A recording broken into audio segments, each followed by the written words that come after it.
Saudara, fokus negeri di bawah bayu hari ini, penduduk Kunak dikejutkan dengan gempa bumi lemah. Perincanya bersama Enisia Dolus di Kota Kinabalu. Enisia, silakan. Baik, Atika. Penduduk di beberapa kawasan di daerah Kunak dikejutkan dengan gempa bumi lemah berukuran 3.2 pada skala Richter malam tadi.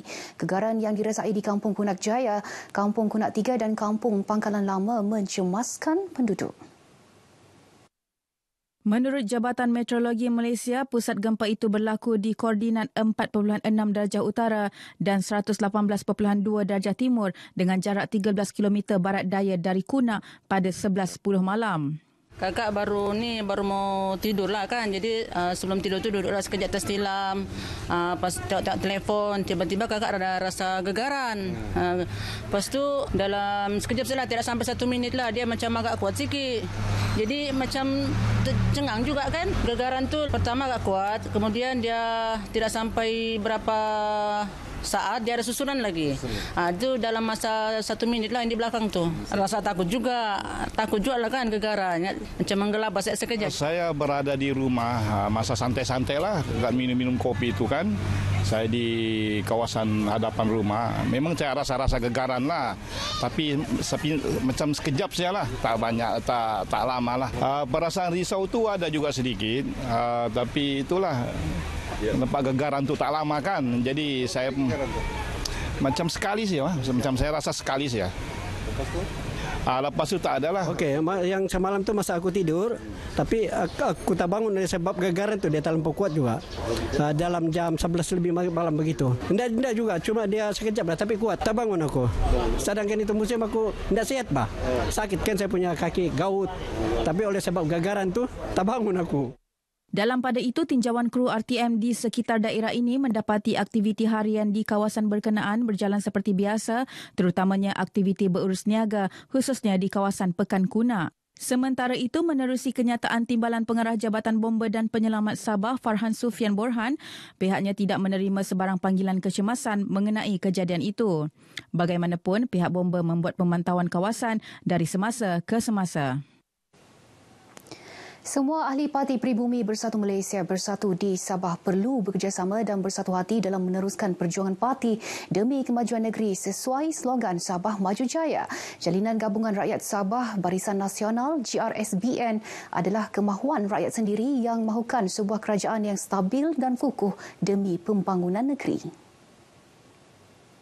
Ketua Badan Pimpinan Bersatu Sabah merangkap Ketua Bahagian Bersatu Tuaran Datuk Seri Parlimen Haji Jinur berkata, matlamat utama parti juga adalah untuk memenangi kerusi di setiap kawasan yang ditandingi dalam pilihan raya umum ke-15 PRU15.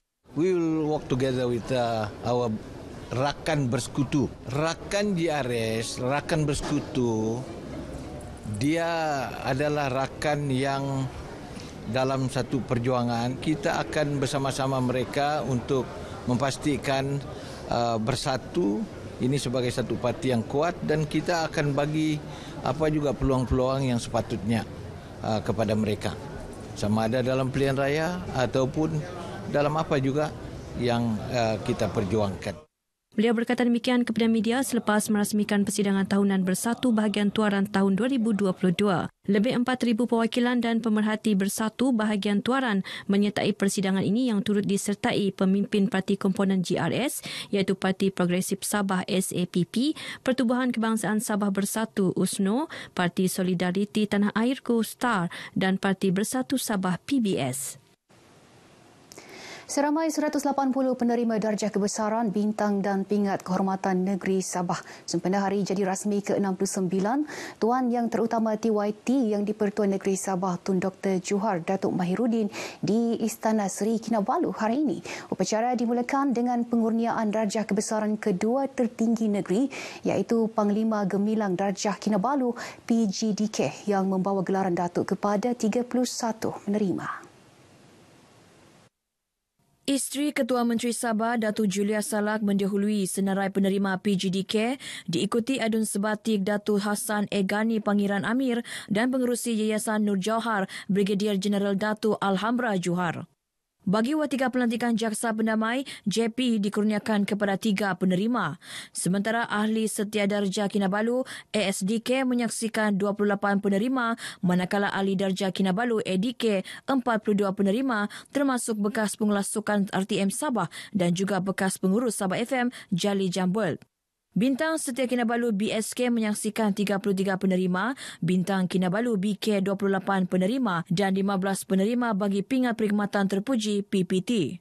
Secara keseluruhan, seramai 1,407 penerima darjah kebesaran, bintang dan pingat kehormat negeri Sabah sempena hari jadi rasmi ke-69 TYT Sabah pada tahun ini, termasuk 6 penerima SPDK, 81 PGDK, 131 pingat ASDK, 246 ADK, 319 BSK, 393 BK, 9 JP dan 222 penerima PPT. Pusat Kawalan Operasi Bencana PKOB daerah di seluruh Sabah telah siap siaga menghadapi pelbagai kemungkinan disebabkan monsun timur laut MTL bermula sekitar November sehingga awal tahun depan. Persediaan itu turut membabikan kerjasama pelbagai pihak termasuk badan bukan kerajaan, NGO, pihak swasta dan syarikat berkaitan kerajaan GLC.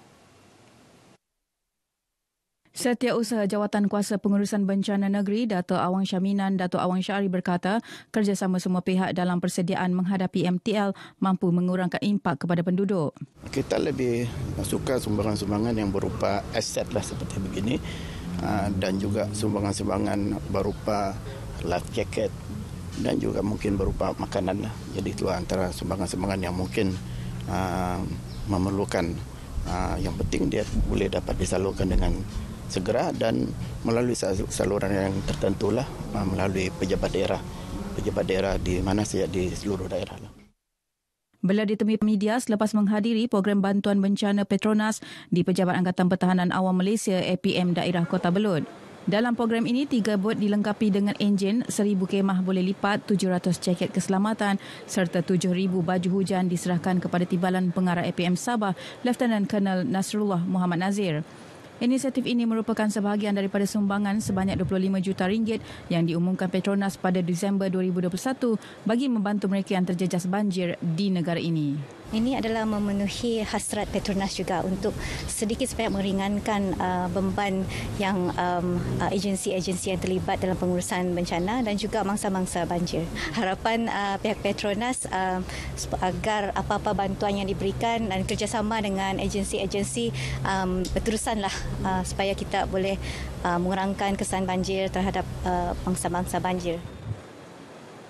Baik, sekian berita dari negeri di bawah Bayu. Berita seterusnya kita kembali ke Angkasa Puri bersama Atika. Silakan, Atika. Baik, terima kasih Anissa untuk perkembangan di Sabah.